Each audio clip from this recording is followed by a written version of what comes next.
Hey everybody, I'm here with another guide today. PalWorld, a beginner's guide. This time we're going to be going over how to get started in PalWorld, so let's dive in. PalWorld is a game where you can live alongside cute, interesting, and fantastical creatures and discover their wide variety of useful skills and abilities, and how you can use them to your advantage. Starting a new game, you'll be asked to name your world and create a character.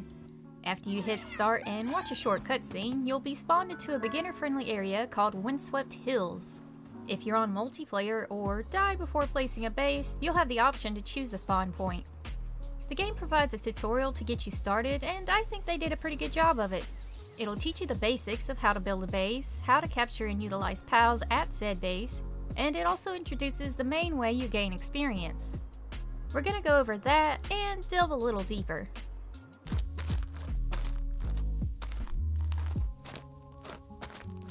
So setting up a base will be your first order of business, but to do that, you're gonna need materials. If you head out from your spawn point, you should start to notice wood and stone laying on the ground. Gather all you come across because that is essential to getting started.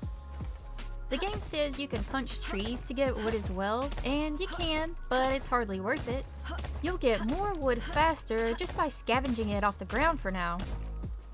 Once you've stepped out, you should have noticed a glowing statue.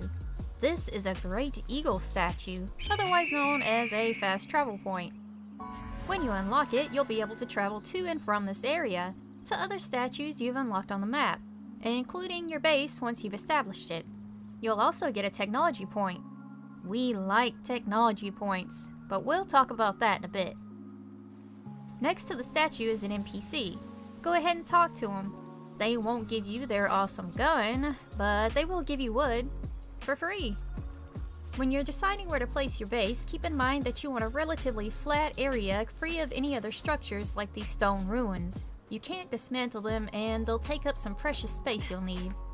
Note that you do have the ability to dismantle your base and move it somewhere else if you don't want to hunt too far for a place just yet. Once you've found a place you'd like to set up at, build yourself a primitive workbench. You can find this in your crafting wheel. Place it anywhere you like for now. It can be deconstructed and rebuilt anytime, and you'll receive all your materials back from it, so no resources will be wasted in doing this. You want the workbench so you can craft yourself an axe and a pick. These will make resource gathering much easier and faster. Leveling up comes pretty fast in the beginning, so you should already be able to unlock some new items to build. Go into your menu and head over to the Technology tab. There, you'll see all the technologies you can currently unlock and others you'll be able to unlock with each level. This is where technology points come in. You'll get some from leveling up and from unlocking fast travel statues like I mentioned earlier. For now, you'll want to unlock both the Pal Sphere and the Palbox. You'll need wood, stone, and palladium. You know how to get the first two, but you may not have found where to get palladium just yet. If you look around, you'll see these bluish stones. Take your pick to them and you'll get a handful of shards from them. You can also get shards from mining regular stone and find them laying around on the ground. Once you have enough, place your Palbox down where you want the center of your base to be. This will claim the area surrounding it as yours. That's not the only function it has, but let's go over Pal Spheres and how to catch your pal first.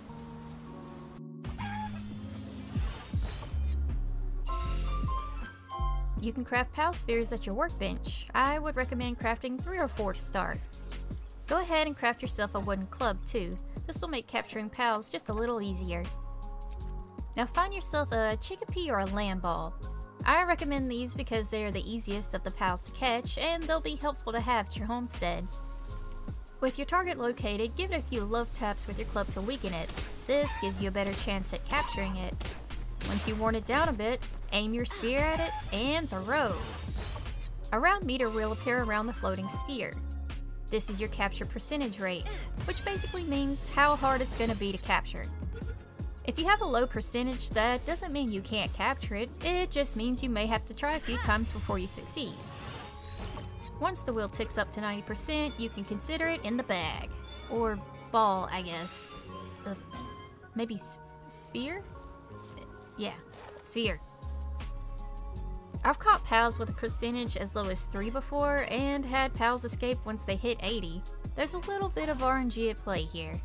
Sometimes they'll even deflect the sphere. That's another reason why I suggest having at least 3 PAL spheres on you when you're out and about. They may fail to be captured, deflected, or you might even miss. Congratulations on catching your first PAL! With your chickpea or lamb ball in tow, or whatever else you decided on, I can't tell you what to do, I'm not your mother. Head back to base and check out the Palbox.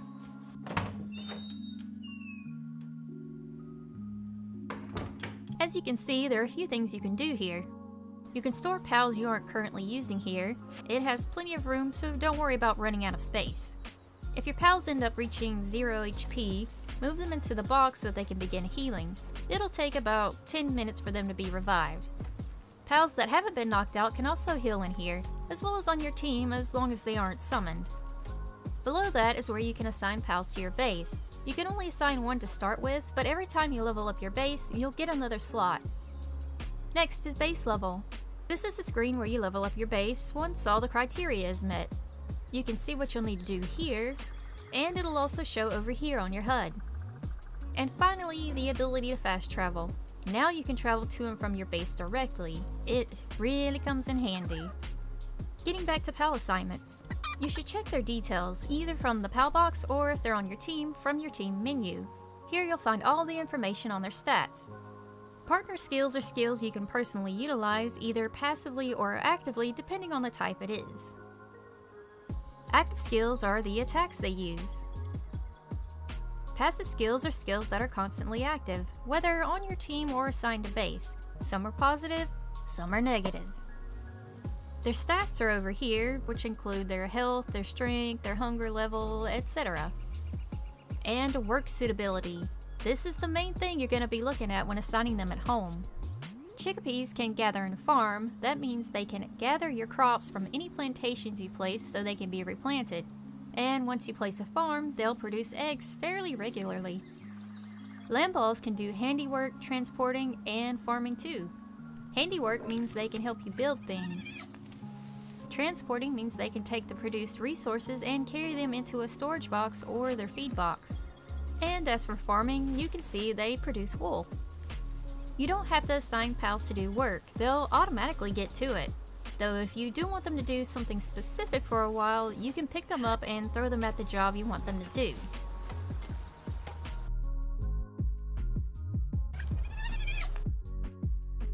Now that you have PALs assigned to work, you're gonna have to make sure they have some creature comforts. If you don't want to do that, well, you don't have to, but you're not gonna get much work out of them. First off, build them a place to sleep. As always, check your technology tab to find what you can unlock. Then go into your crafting wheel and place the bed. They don't have to sleep inside like your character does, but if you want to build them a little home, feel free to do so. Sometimes when inside, PALs won't make it to their beds physically. I think it's just a pathing bug, but even if they end up sleeping on the ground, as long as you have a bed for them, it will still count as them having slept in it. Next, place the feed box down. This is where all your assigned PALs will eat. You can manually place food in here, but if there are any food resources within your base boundaries, they'll take it there themselves. They can eat anything you can, but prefer cooked food. That's something you'll have to put in there yourself. Food does have a timer on how long before it rots away. If you have a stack of one type of food, the timer doesn't mean that all the food in the stack will decay at the same time. Food tends to stack in order, so the first one you put in will always be first, then the other are stacked in behind it. PALs also eat in order. Whichever food is first on the left is what they're all gonna eat until it's all gone. Eating not only fills their bellies, but helps recoup their sanity or sand stat. This is why they prefer quality meals, because it helps keep their sand stat high. The beds also help recoup their sanity. If they don't have one, it won't recover overnight as they sleep. When their sanity gets too low, they'll start slacking off, or get cranky enough to quit work and go to bed early. If this keeps up, they can even get sick. At level 9, you can build a hot spring. This is somewhere they can take a quick break to relax and recover their sand as well. Keeping a high sanity ensures you have productive little workers.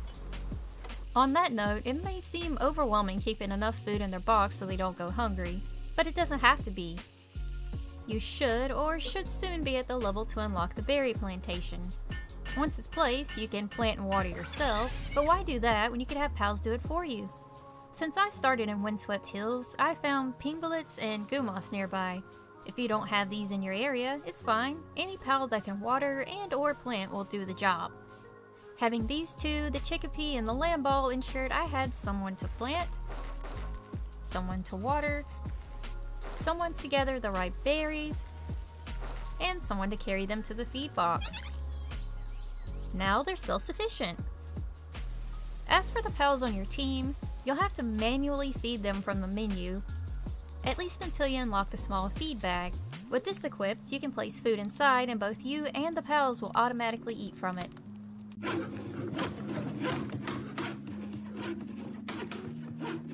Before we move on, let's talk about a few more items you want in the hub. Storage boxes. You should build a few of these to offload any items you're not using, like wood, stone, and other crafting materials. The cool thing about the storage in this game is that when you craft anything, it'll be pulled from any storage you have. There's no need to gather the items you need in your inventory. I would recommend building some near resource stations as well, so your transporters have an easier time getting items into storage. A repair bench is something you'll use fairly regularly. Your armor, weapons, and tools take damage and wear down. This is where you'll repair them back to full, provided you have the materials required for the repair. And a bed for yourself. You can't place these outside. They have to be in an enclosed area to be placeable, so make yourself a little home or a large estate. You don't need to sleep, but you can if you want to fast forward through the night. They also replenish any HP deficit you may have had before sleeping. One final note about your base. From time to time, your base will be assaulted by enemies. This can range from the local faction to wild pals. As long as you've been assigning pals to your base, these usually aren't hard to thwart, though I had level 16 Alexisauruses attack my base when I was level 9. My pals were fine, but me, not so much. Now that you have the hang of assigned pals and base basics, let's focus on ourselves. And by that, I mean gearing up to go exploring.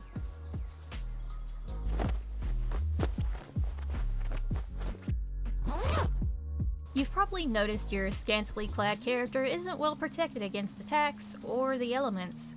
Nights get dark and cold, and when you're cold, you begin taking damage. A torch works well to stave off the cold and provide some light, but crafting some clothing will serve you better, at least in the cold and attack defense area. Another thing that will help with physical defense is a shield. It'll absorb some attacks before you start taking damage, giving you even more time to get out of harm's way or finish off your foe in whatever fashion you choose. You'll probably want something better than that shabby club too. A bow is a great choice. You can be further away from the damage zone and have more time to dodge any incoming attacks. But a spear is a good backup weapon in the event you run out of arrows or are trying to capture something below your level that a bow would one-shot. Pals will probably be your main damage dealers, but don't feel like you have to choose the strongest ones to take with you. Take whichever ones you want. There are always ways to make them stronger. For one, you can build a statue of power and use collected pal souls to enhance their stats. This is also where you level up your capture ability. And two, there are items called skill fruit in the world that you can find either on trees like this, or just randomly on the ground throughout the world. You can use these to teach your pals new skills that can be interchangeable with their already learned skills.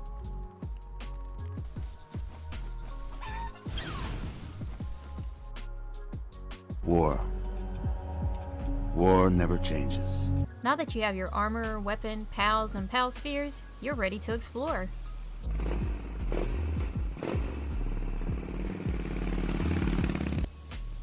The map isn't extremely vast, but it's vast enough that traveling places is going to take some time if you haven't unlocked the fast travel statue yet. The great news is, there are gadgets that can make this easier and quicker. At level 5, you can craft a parachute. You can use this to glide from elevated areas or across gaps. Be careful though, as this does use up stamina. Run out and you'll be heading towards the ground faster than intended. If you're particularly high up, you could try gliding, falling, then gliding again so you're closer to the ground before your stamina's used up, making for a damage-free, safe landing. At level 12, you can unlock the grappling gun from the Ancient Technology section if you have the points for it. Using this makes climbing a bit easier. Just aim, and if it's within range, a rope will shoot out and you'll be pulled to that point, saving your stamina for the rest of the climb. In later levels, you'll find upgraded versions of these tools which allow for longer gliding and longer shots. Did you know you could use PALs for travel too? Be it land, air, or sea, there's a PAL out there that can do it. When you've gotten a PAL that has some special uses, such as being used as a mount or having a super special attack, you'll see in the Tech tab that you can unlock the item you'll need to accomplish this. If you have a PAL gear workbench, you can check the required materials needed. Organs and fluids are dropped by PALs themselves. Check your PAL deck and scan for the type that drops what you need. Then check this tab to find out where they spawn. You can capture or defeat them to get materials. Neither way gets you more or less, but capturing them nets you more experience, and those extra PALs do have uses.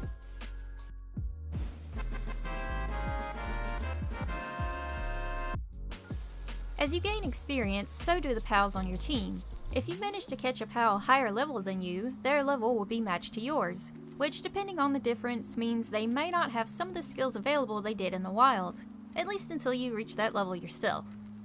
If you want to level your worker PALs up, consider using the Soul Condenser. It may be a little morbid if you think about it too much, but barring taking them into your team, it's how you can level them up to deal with tougher raids if need be. While on the topic of leveling, I haven't mentioned your character's experience. You gain this mostly from capturing PALs, but you can get experience just from crafting too. Though if you really want to gain experience fast, try catching 10 of the same kind of PAL. This gives you a decent EXP boost. When you're able to level up, you can choose which stat to increase. Choose whichever you think is best for you. Health, stamina, and attack seem to be the most important, but crafting speed and carry weight are something you'll want to put a few points into eventually. Materials like wood, stone, and ore can get heavy fast, and higher level recipes start taking more and more time to craft.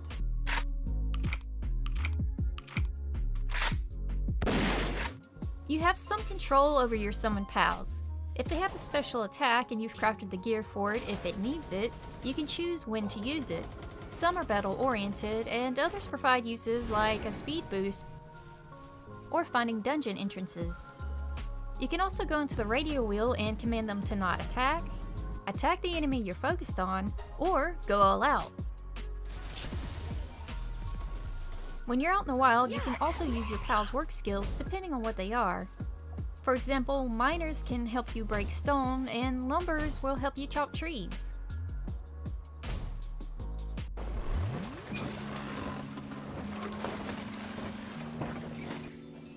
When you're out and about, there are a few things you should keep an eye out for.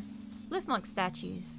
Gather these to use at the Statue of Power at your base, or ones you find out in the world to level up your capture ability.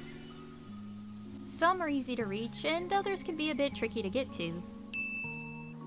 PAL souls can sometimes be found on the ground. They can also be gotten as drops from enemies or loot in chests. Small is the most common, but you'll find others as well that you can use once you've enhanced your PALs far enough. Eggs can be found out in the wild too. They come in many different elements, sizes, and rarities, and you can place them in an Oh shit, here we go again. You can place them in an incubator to hatch. Some like it warm, some like it cool. Either way, once the timers reach the end, you have the option to hatch them. And you'll get yourself a new PAL for the effort. I've found many PALs I hadn't discovered yet this way. There are also notes you can find here and there. These are just a bit of lore and background for the game. If there's another use for them, I haven't found it yet. But if you have, let me know. There's a settlement you can visit complete with an items trader and a PALs trader. You can buy and sell both items and PALs here. There are also roaming traders you'll run into time to time on your travels. You can also come across enemy camps. Here you'll have a handful of whatever factions in the area and a trapped PAL in a cage. If you free it, it becomes yours. Sometimes you'll find a dungeon. They look like cave entrances, and if you approach them, they'll show what level they are and how long you have left to explore them. Inside, you'll find a smattering of connected rooms that may have PALs, enemies, resources to mine, and a few chests. There's also a main room with a larger, stronger version of the pals you're used to seeing. You can think of these as like mini bosses. They'll reward you with ancient tech points and parts, and you can capture these too.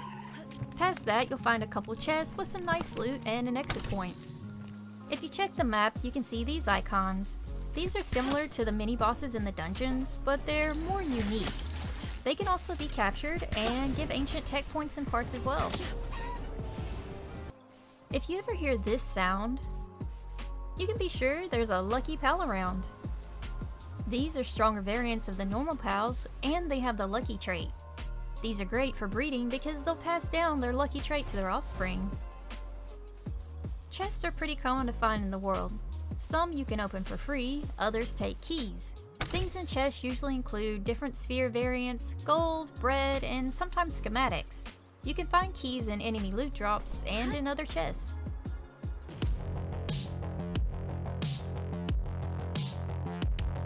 Eventually, you'll happen across Rain Syndicate Tower.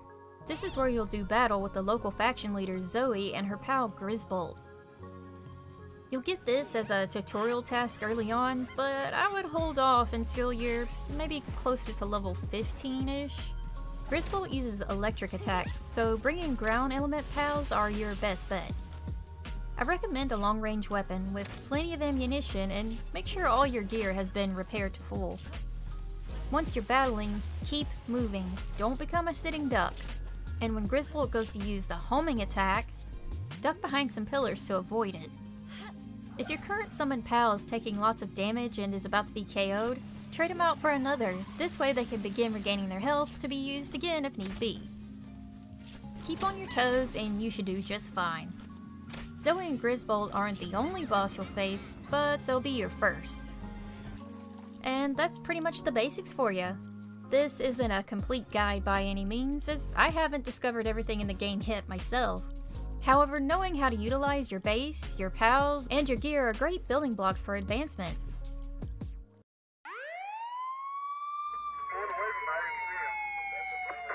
I haven't mentioned yet, but there are a few peculiar things you can do. If you have a butcher's knife, you can butcher your pals for meat. If you can stand the thought of betraying their unwavering trust in you, you monster.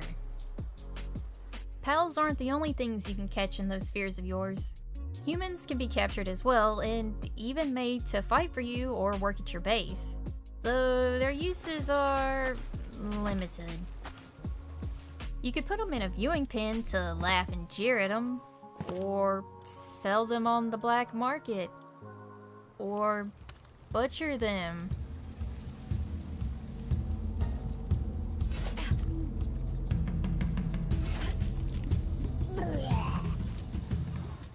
These are crimes though, and if you're seen doing any of this, the law will come down on you hard. FBI, open up! I've been having a blast playing this solo and with a friend. As you all know, it's early access and hasn't been out for too long now. But even with 36 hours of playing, I still haven't discovered half of everything. There are a few bugs here and there, but I haven't personally experienced anything game-breaking yet. Only one I've experienced was truly annoying.